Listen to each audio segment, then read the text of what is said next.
Hi, good evening Akshay. Good evening. Good evening friends. ఏం చెప్పాలనుకున్నావు? Starting చెప్పేసి ఈరోజు ఇంకొక స్టోరీతో వచ్చేసాము. దానికంటే ముందు అక్షయ, స్వప్న ఇద్దరం please like, share, subscribe and comment Swapna Varshini Reddy YouTube channel. చెప్పు చెప్తున్నా. Please subscribe Swapna Varshini Reddy channel.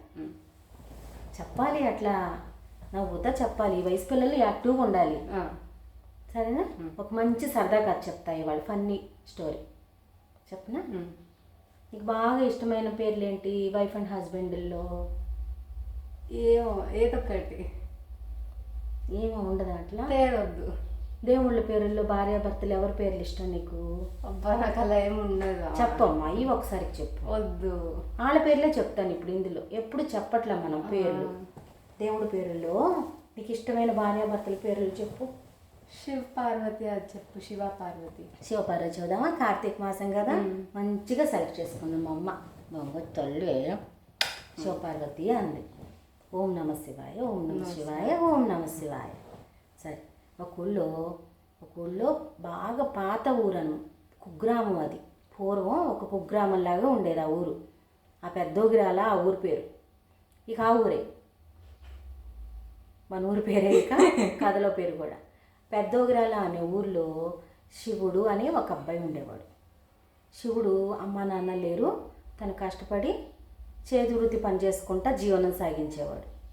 హుందాగానే ఉండేవాడు, గౌరవంగానే ఉండేవాడు. ఉన్నంతలో ఎచ్చులకు పోవటం, లేని దర్పాన్ని చూపించటం అతని క్యారెక్టర్ కాదనమాట. నిజంలోనే ఉండాలి, ఉన్నదానిలో పొదుపు చేసుకుంటా బతకాలి, ముందు జీవనానికి ఇబ్బంది పడకూడదు అనే తత్వం అనమాట. సరేనా?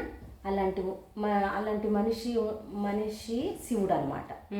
అలాంటి మనస్తత్వం ఉన్న మనిషి శివుడు. శివుడికి ఒక పెళ్లి సంబంధం వచ్చింది. పక్కూరులో, మంది పెద్ద ఒగిరాలు కదా, పక్కూరులో చిన్న ఒగిరాల అనే ఊరు ఉంటుంది అనమాట. చిన్న ఒగిరాల నుంచి ఒక మంచి సంబంధం చెప్తారు పక్కింటి వాళ్ళు. చిన్న ఒగిరాల్లో ఒక అమ్మ నాన్న, వాళ్ళకు ఒక పాప ఉంటారు. ఆ పాప పెద్ద అయ్యిద్ది, చక్కగా అన్ని పనులు నేర్చుకుంటుంది. చాలా గారాభంగా పెంచుతారు వాళ్ళ అమ్మ నాన్న. ఒక్కటే కూతురని. తన పేరు పార్వతి. నువ్వు చెప్పావుగా పార్వతి పెడదామని. శివుడికి తగ్గ పార్వతిలాగా పార్వతి పేరు. పార్వతి పని పాట వచ్చు కానీ ఎక్కువ ఫుడ్ తినేసేసి పని చేయకుండా, కొంచెం బొద్దుగా యాక్టివ్ లేకుండా తినేసేసి కూర్చోవటం. గారాభం కదా మరి, వాళ్ళ అమ్మ నాన్న గారాభం కదా, పని చేయించేవాళ్ళు కాదు. ఇంకో ముద్ద తినమ్మా, ఇంకో ముద్ద తినమ్మా, ఇది అమ్మ ముద్ద, ఇది నాన్నమ్మ ముద్ద, నాన్న ముద్ద, జేజు ముద్ద, చివరికి కాకి ముద్ద, అట్లా అనుకుంటా గోరు ముద్దలన్నీ పెట్టేసి బాగా దుండు ముక్కలాగా డుండులాగా తయారు చేశారు. నిన్ను చేసినట్టు నేను. సరేనా? మంచిగా బాగా లావుగా, చూడంగానే కంట్లో పడేలాగా పెళ్ళి ఉంటుంది అనమాట. శివుడికి కూడా బాగా నచ్చింది. ఆ అమ్మాయి ఫోటో చూశాడు. వాళ్ళ దగ్గరికి వస్తామని కౌరు పంపించారు పక్కింటి వాళ్ళతో. వెళ్ళాడు పెళ్లి చూపులకి, ఖాయం చేసుకున్నారు. వెంటనే ఒక నెల తిరగకుండానే పెళ్ళి అయిపోయింది. శివుడు పార్వతి జోడు చక్కగా ఉందనుకున్నారు ఊరంతా. పెళ్ళి అయిపోయింది, ఎవరింటికి వాళ్ళు వెళ్ళిపోయారు.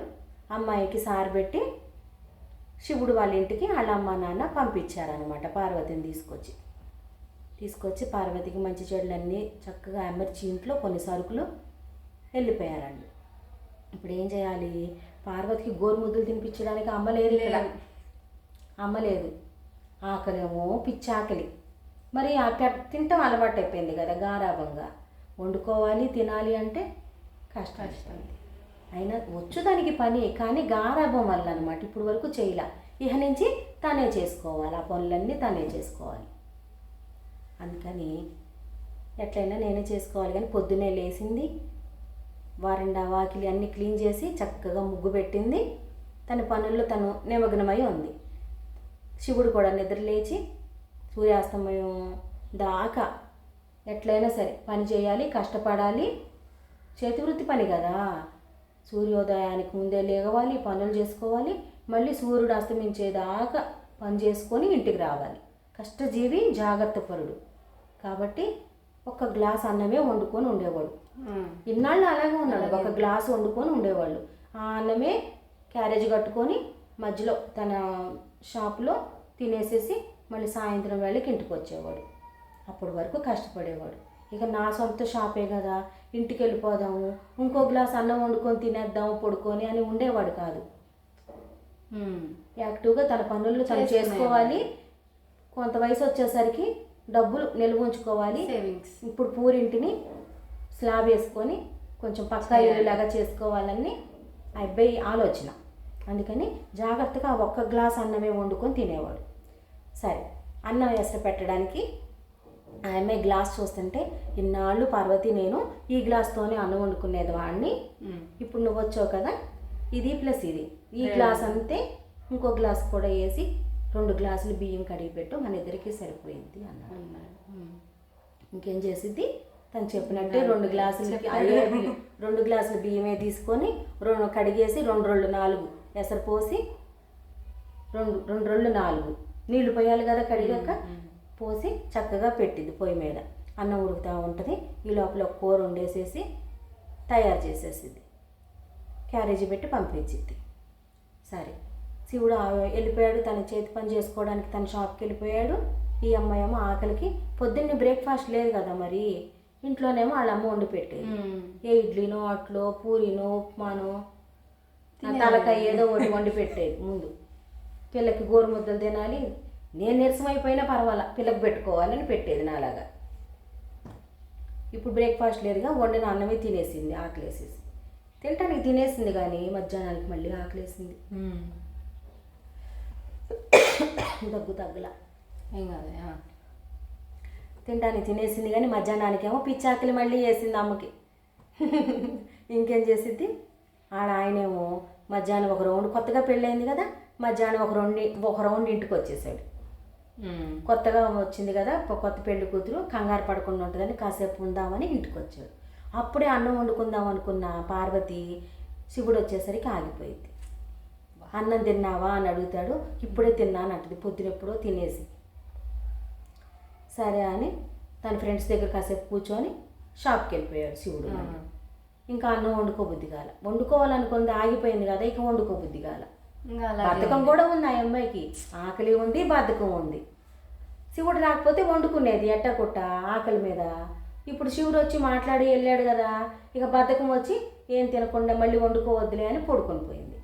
పడుకొని మళ్ళీ శివుడు వచ్చేసరికి లేచింది పార్వతి. సాయంత్రం ఇంకేం చేస్తుంది, సాయంత్రం పనులన్నీ క్లీన్ చేసుకొని, అంట్లు ఉంటాయిగా అన్నీ క్లీన్ చేసేసుకొని ఇల్లు నీట్గా పెట్టుకొని దేవుడికి దీపం పెట్టి, సాయంత్రం వంటకి మళ్ళీ చెరొక గ్లాసు 2 4 2 గ్లాసులు 4 గ్లాసులు నీళ్లు, 2 గ్లాసులు బియ్యం, 4 గ్లాసులు నీళ్లు పెట్టేసి, కుక్కర్ కాదులే అట్లిపోయే పెట్టేసి, అమ్మ హెయిర్ బ్యాండ్ పెట్టుకుందే, బాగుంది హెయిర్ బ్యాండ్ పెట్టుకొని మళ్ళీ అదే కూర అన్నం వండుకొని వేడిగా పెట్టుకొని తింటారు. తినింది కానీ అక్షయ సాయంత్రం తినేసింది కదా, స్నాక్స్ లేవు కదా, స్నాక్స్ టైంలో డిన్నర్ చేసేసింది. అదే వాళ్ళమ్మ అయితే పొద్దున్నే బ్రేక్ఫాస్ట్ పెట్టేది, లంచ్ పెట్టేది, ఈవినింగ్ స్నాక్స్ పెట్టేది, నైట్ డిన్నర్ పెట్టేది 7 కాడి నుంచి. మళ్ళీ బతిలాడి చందమామను చూపించి నాన్న ముద్ద జేజు ముద్ద తాతమ్మ ముద్ద అనుకుంటా 8 అట్లా మళ్ళీ అన్నం కూడా పెట్టి పడుకోబెట్టేది. మళ్ళీ పొద్దునకి లేచేటప్పుడు బ్రేక్ఫాస్ట్ పెట్టేది. అట్లా తినటానికి అలవాటు పడిపోయిన పార్వతి సాయంత్రం పొద్దుగోకంగానే అన్నం తినేసేసరికి ఇక 8, 9 అయ్యేసరికి మళ్ళీ ఆకలేసింది. పాపం పిచ్చి ఆకలేసేస్తుంది. సరే, తలుపులన్నీ వేసుకొని బెడ్ లైట్ వేసుకొని పడుకున్నారు. ఇక పొద్దున్నే పనికి వెళ్ళాలి కదా, తొందరగా పెందలాడే పడుకుందామని శివుడు కూడా అన్ని పక్కలు వేసేసి నీట్గా పడుకున్నారు. శివుడు పడుకున్న తర్వాత ఇక పార్వతికి నిద్ర రావట్లే. ఆకలి పిచ్చి ఆకలి వేస్తుంటే నిద్ర ఎక్కడ పట్టిద్ది, నిద్ర అనేది రావట్లేదు. సరే, బాగా నిద్రపోయాడుగా అనుకొని చూసుకున్నాక వంటగదిలోకి వెళ్ళిపోయి వంట చేసేసుకుంది. తనకి నచ్చిన పిండి పదార్థాలు ఏమేమి ఉన్నాయో ఒక రకం చేసేసుకుంది. అంత పంచదార పాకం పెట్టేసుకొని చల్లారింది పక్కన పెట్టేసి, గులాబ్ జామ్ ప్యాకెట్ ఉంటే ఉండలు చేసేసుకొని వేయించేసి ఒక మూకుడు పెట్టేసి గులాబ్ జాములు వేయించేసి పక్కన పెట్టు. ఆరిపోయిన పాకంలో గులాబ్ జాములు వేసేసి, గులాబ్ జామ్ అమ్మ అట్టాగే చేసిద్దిగా. ఫస్ట్ పంచదార పాకం, గట్టి పాకం అవసరం లేదు, ఆ పాకం ఆరాలి.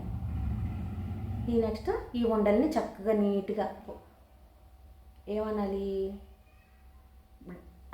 బ్రేకేజ్ లేకుండా ఉండాలి ఉండ. అట్లా చక్కగా చేసుకొని రౌండ్గా పొరలు రాకూడదు.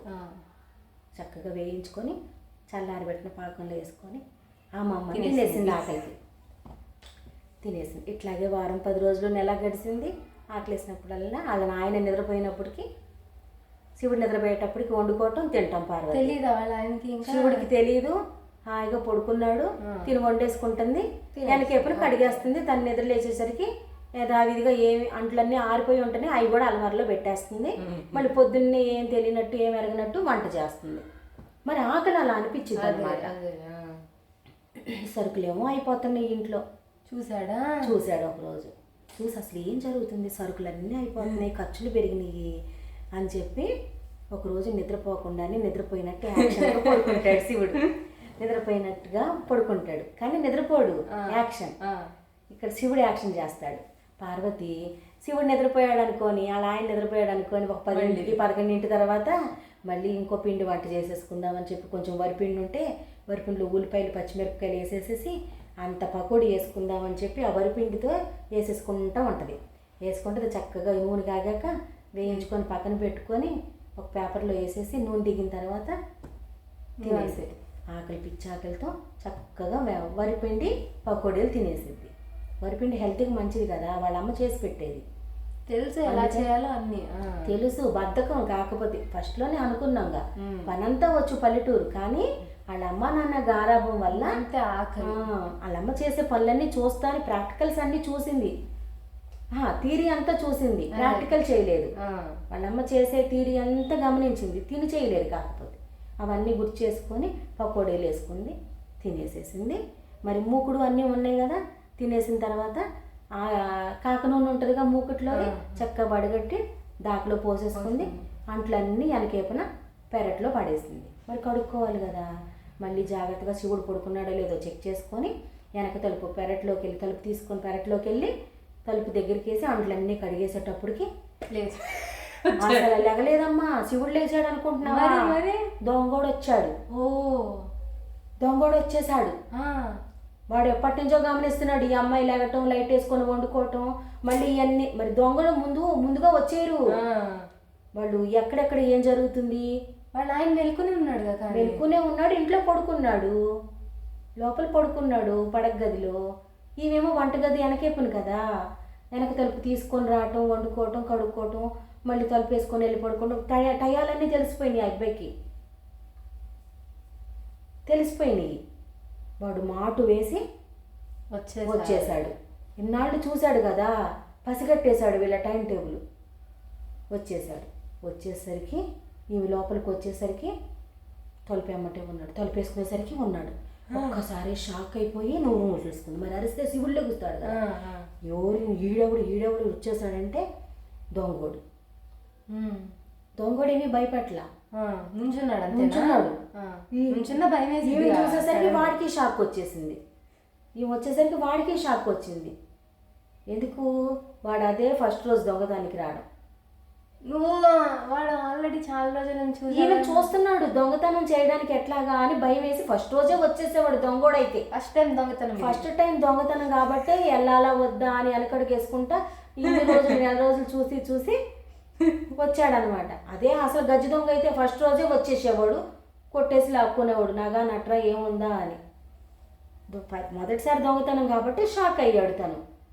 అదేసరికి అమ్మో దొంగడు వచ్చేసాడు, ఏంట్రా దొంగడా ఇంట్లోకి వచ్చేసావు, ఇంక మా ఆయన ఉన్నాడు, లేసాడంటే నిన్ను డొక్కల్లో పొడిసి వంచి కొడతాడు, విమానం మోగిపోయిద్ది, వంచి కొట్టాడంటే అని తిట్టిద్ది, పోటాడిద్ది. ఏంటి నువ్వు మా ఇంట్లోకి వచ్చేసావు అంట గొడవ పెట్టుకుంటుంది. ధైర్యంగానే ఉంది పిల్ల. అయితే ఇంతలోకి శివుడు లేసేసాడు. మరి అరిసింది కదా దొంగోడిని, వినపడిద్ది కదా. షాక్ అయింది కానీ ఆమెకేం భయం లేదు, కొట్టేయడానికే రెడీ అయిపోయింది వీరవనితలాగా. ఇంకా ఆ దొంగోడే షాక్ అయ్యాడు ఈమె చూసేసిందని. అయితే శివుడు లెగిసి వచ్చేసాడు. ఏంటి పార్వతి, ఏంటి హడావుడి, ఎవరు అసలు మన ఇంట్లో ఉన్నాడేంటి, ఏం జరిగింది, ఈ అరుపులేంటి అన్నాడు పెద్ద లైట్ వేసేసి. ఏం లేదు శివుడు, ఊరు నుంచి మా చిన్నమ్మ వాళ్ళ అబ్బాయి వచ్చాడు, మాకు తమ్ముడు అవుతాడు. అయ్యో దొంగడని చెప్తే ఏమైంది? ముందు కొంచెం నన్ను చెప్పనియ్యి, నన్ను చెప్పనియ్యి, నువ్వు తర్వాత అడుగుదుగా. మా చిన్నమ్మ వాళ్ళ అబ్బాయి నాకు తమ్ముడు అవుతాడు, ఊరు నుంచి వచ్చాడు, మన పెళ్ళికి తను రాలేదు, ఇటు చూడు కానీ అడిగి అట్టు కాదు. మా చిన్నమ్మ వాళ్ళ అబ్బాయి మా తమ్ముడు వచ్చాడు అని చెప్తాడు, చెప్పుద్ది పార్వతి. పెళ్ళప్పుడు రాలేదు కుదరక మా చిన్నమ్మ అడ్రస్ చెప్పింది, అందుకనే నా కోసం వచ్చాడు. ఇప్పుడు పెందలాడ నువ్వు వస్తే బాగుండేది, నువ్వు నిద్రపోయావు, లేటుగా వచ్చి అన్నం తినేసి పడుకొని పోయావు. మా తమ్ముడేమో నువ్వు నిద్రపోయాక వచ్చాడు, వాడి కోసం అన్నం వండుతున్నాను, అన్నం తిన్నాక పొద్దున్నే వెళ్తాడులే, నన్ను పలకరించాడు, మేము అన్నీ మంచి మాట అన్నీ మాట్లాడుకున్నాం ఇప్పుడు దాకా అని మళ్ళీ ఇంకో ఎసరు అన్నం వండేసి వాడిని కూర్చోపెట్టి ఆకేసి, మరి చుట్టానికి అన్నం పెట్టినట్టు చేయాలి కదా కొత్త పెళ్లి కూతురు. దొంగడు ఏం మాట్లాడలేదు. దొంగడు కూడా షాక్ అయిపోయాడు కదా, మరి భార్యాభర్తలు ఇద్దరు చూసేశారు. మెదలకుండా కూర్చున్నాడు పీట మీద. సాయంత్రం మిగిలిన అన్నం కొంచెం ఉంటే అది కాకుండా మళ్ళీ ఇంకో గ్లాస్ అన్నం వండి మిగిలిన కూర ఉంటే పెట్టి కొంచెం ఆవకాయ వేసి నెయ్యి వేసి పెట్టేసిద్ది. సుష్టిగా అన్నం తిని అంత పెరిగేసుకొని తిని లాస్ట్కి ఒక స్వీట్ ఏదో ఉంటే అది కూడా తిని వెళ్తాడు ఇక. పక్కేసింది, మండవాలో పక్కేసింది. నీకు మంచి కూడా చెప్తున్నాను, నువ్వు భయంగా ఉంది నాకు లోపల, అయినా సరే నేను కదల్లేసాను మా ఆయన ముందు. నువ్వు కానీ ఈరోజు పడుకొని తెల్లారేసరికి వెళ్ళపోయావంటే నిన్ను చంపేస్తాను ఇక నేను, ఇంకా లేకపోతే మా ఆయన చేతిలో నేను చచ్చిపోతావు నువ్వు అని బెదిరించింది దొంగోడిని. తెల్లారేసరికి నువ్వు వెళ్ళిపోవాలి, నాకు భయంగా ఉన్నా సరే మా ఆయన ముందు కదల్లేసి చెప్పాను, దీనివల్ల నేను సేఫు నువ్వు సేఫు అని చెప్పింది. సరేనక్క అంటాడు వీడు కూడా. మరి తమ్ముడని చెప్పిందిగా సరేనక్కు అని పడుకుంటాడు. పడుకొని ఉంటాడు. పొద్దున్నే లెగడం లేట్ అయిపోద్ది పార్వతికి. శివుడు పొద్దున్నే లేచేశాడు, తన పనికి తను వెళ్ళిపోయాడు, వంట చేయలేదు ఇంకా. మరి అతడిదాకా కొలువు పెట్టారు కదా దొంగోడిది, ఇంకా పార్వతి పొద్దున్నే లెగలేదు, వంట చేయలేదని శివుడు ఎలాగైనా అన్నం లేకపోయినా బతికే మనస్తత్వమే శివుడికి. ఖర్చు పెట్టుకొని బయట కూడా కొనుక్కోడు, ఇల్లు దగ్గర అయినా సరే ఖర్చు తగ్గిందని అనుకుంటాడు. ఇప్పుడు ఇంకో చోట కొనుక్కోవాలి తినాలి, వాళ్ళు వండుకోలేదుగా ఆకలికి ఎట్లా అని అనుకునే రకం కాదు శివుడు. ఇంకా పార్వతి ఆకలికి ఆగలేదు కానీ సరే వెళ్ళిపోయాడు, పని చేసుకున్నాడు. సాయంత్రానికి ఇంటికి వచ్చాడు. పార్వతీనేమో ఇంటికి వచ్చేసరికి ఏడుస్తా ఉంది, సూర్య కింద కూర్చొని వరండాలో. దొంగతనం అయిపోయిందా? ఏడుస్తా ఉంది. శివుడు వచ్చి ఏమైంది పార్వతి, ఏమైంది, ఎందుకు ఏడుస్తున్నావు, ఇప్పుడు ఏమైంది, నువ్వు అన్నం వండలేదని ఏడుస్తున్నావా, నేను కోప్పడతానని ఏడుస్తున్నావా, నాకు అన్నం వండి పెట్టలేదని.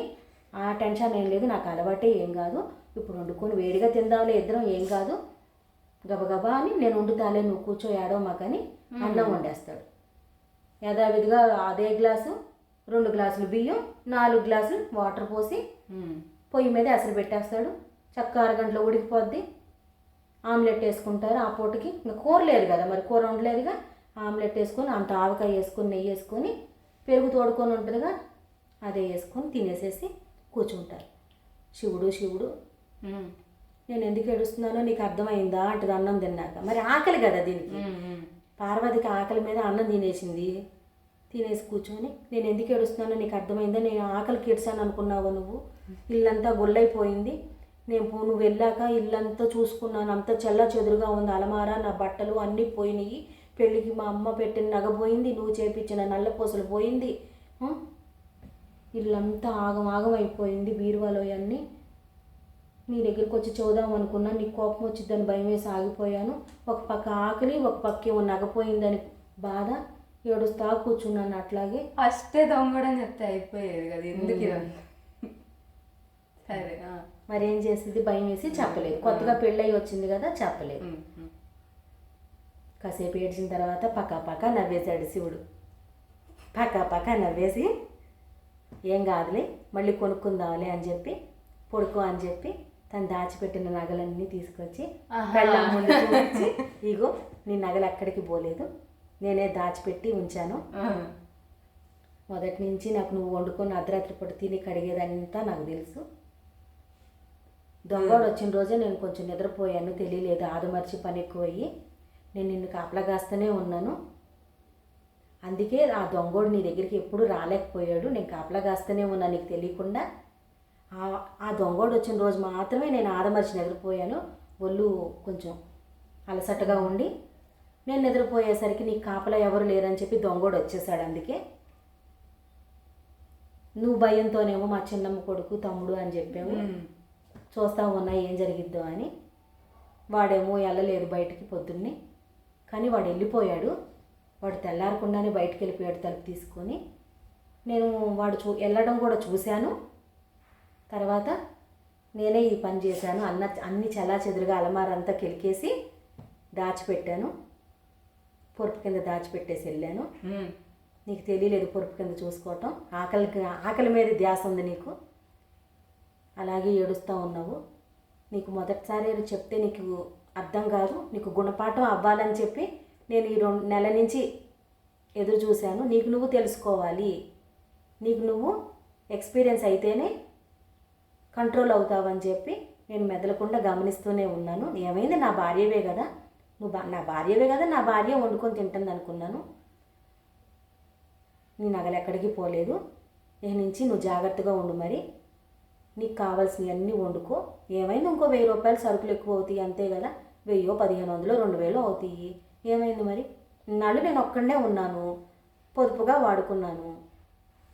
ఇప్పుడు మన ఇద్దరం కదా ఖర్చులు పెరుగుతాయి. నేను అది గమనించలేదు. నేను తిన్నట్టే ఉండాలనుకున్నాను, ఖర్చులు పెరిగినాయి కదా. అలాగే వండుకుందు కానీ ఇక నుంచి పగలే వండుకో, అర్ధరాత్రి దాకా ఉండమాక. కొంచెం నాకు కూడా పెట్టు, నువ్వు వండుకున్నప్పుడు పిండి వంటలు కాసిన పిండి వంటలు నాకు కూడా షేర్ చేసి పెట్టు కొంచెం. నువ్వు టేస్ట్గా వండుకోవటం నేను చూశాను కదా, నీకు బాగా వంటలు వచ్చు అని చెప్తాడు. పార్వతి చాలా హ్యాపీ ఫీల్ అయింది. చేసిన తప్పుకి సిగ్గుపడి సారీ చెప్పిద్ది, ఇంకెప్పుడు ఇలా చేయనంటది. ఇద్దరు చక్కగా శివుడు పార్వతి ఎలా ఉంటారు? శివుడు పార్వతిని ఏమంటారమ్మా? అర్ధనారీశ్వరులు అంటారు. అర్ధనారీశ్వరులు అంటే ఏంటి? వాళ్ళిద్దరూ ఒకటే శరీరం. అదే సగం మగ మనిషి పురుష రూపం, సగం శరీరం వేరు కానీ ఒకటే బాడీ. శరీరం వేరు కాదు, సగం ఆకారం మనిషి, సగం ఆకారం స్త్రీ అనమాట. అర్ధనారీశ్వరులు. శివుడికి పార్వతికి తగ్గట్టే అర్ధనారీశ్వరులు లాగానే వాళ్ళు కలిసిపోయి ఇక దొంగ మాటలు ఏమీ లేకుండా, పొరపచ్చాలు లేకుండా ఓపెన్ మైండెడ్గా ఇద్దరూ ఉంటారనమాట. పార్వతికి ఇంత ఎక్స్పీరియన్స్ అవటం వల్ల ఇంకెప్పుడు ఇలా చేయకూడదని తెలిసింది. శివుడు కూడా క్షమించాడు. నా భార్యే, ఖర్చులు పెరిగినాయి, పెళ్ళైనవి, వండుకొని తినాలి, ఆకలితో పళ్ళని ఉంచలేరు కదా భార్యని. శివుడు కూడా తెలుసుకున్నాడు. చక్కగా ఫ్రెండ్స్ లాగా ఉన్నారు. అంతే కదా. అర్ధనారీశ్వర తత్వం అంటే ఏంటి? ఒకళ్ళనొకళ్ళు, నువ్వు వేరు కాదు, ఇద్దరం ఒకటి. నేను వేరు కాదు, నువ్వు వేరు కాదు, మన ఇద్దరం ఒకటి. నీ ఆకలి నా ఆకలి కదా, అవును కదా. నీ పిండి వంటలు చూసి నాకు నోరూరిందిగా, నాకు తినబుద్ధి అయింది కదా. సరే, ఇంకా అట్లా హ్యాపీగా లైఫ్లో ముందుకెళ్ళిపోయారు శివుడు పార్వతి. కథ ఎలా నచ్చింది? బాగుంది. కథ చెప్పంగానే కథ కంచికి, మనం ఇంటికి. సరేనా? కథ ఎప్పుడు కంచికి వెళ్ళిపోవాలి, మనం మాత్రమే మన ఇంట్లో ఉండాలి. ఎలా ఉందమ్మా కథ? నచ్చిందమ్మా? ఇవాళ కూడా నేను 25 నిమిషాలు చెప్పాను. చిన్న కథేనమ్మా. నువ్వు మధ్యలో నువ్వు మాట్లాడిస్తున్నావు, నాకేమో గుర్తు రావట్లేదు. బాగుందా? నచ్చిందా నీకు? ఏమర్థమైంది కథలో నీకు? అబద్ధాలు ఆడకూడదు. దానివల్ల ఇంటి మీదకే ప్రమాదం పొంచి ఉందని గమనించుకోలేదు తను. అబద్ధాలు ఆడితే ఏ ప్రమాదం ఎప్పుడు వచ్చిందో తెలియదు కదా. అర్ధరాత్రి తలుపులు తీసుకొని వెళ్ళొచ్చా? మరి ఎవరు జత లేకపోతే దొంగోడు వచ్చేసాడా? అదనమాట. ఎప్పుడు మన తోడు లేకుండా తలుపు తీయకూడదు. ఈ ఎక్స్పీరియన్స్తో ఇంకెప్పుడు అలా చేయలేదు పార్వతి కూడా. సరేనా? సరే, మన ఫ్రెండ్స్ అందరికీ చెప్పేసే. ప్లీజ్ ఈ కథ మీకు నచ్చితే గనక ప్లీజ్ లైక్, షేర్. మీకు నచ్చితే గనక చెప్పు ఒక లైక్ చేసి, షేర్ చేసి, మీ ఫ్రెండ్స్కి కూడా షేర్ చేసి, ఇంకేమైనా మార్పులు చేసుకోవాలంటే కనుక మాకు ఒక కమెంట్ పెట్టి, ఇంకేం చేయాలి? సబ్స్క్రైబ్ చేయండి friends. Swapna Varshini Reddy YouTube channel. ఓకేనా? Bye friends. బాయ్.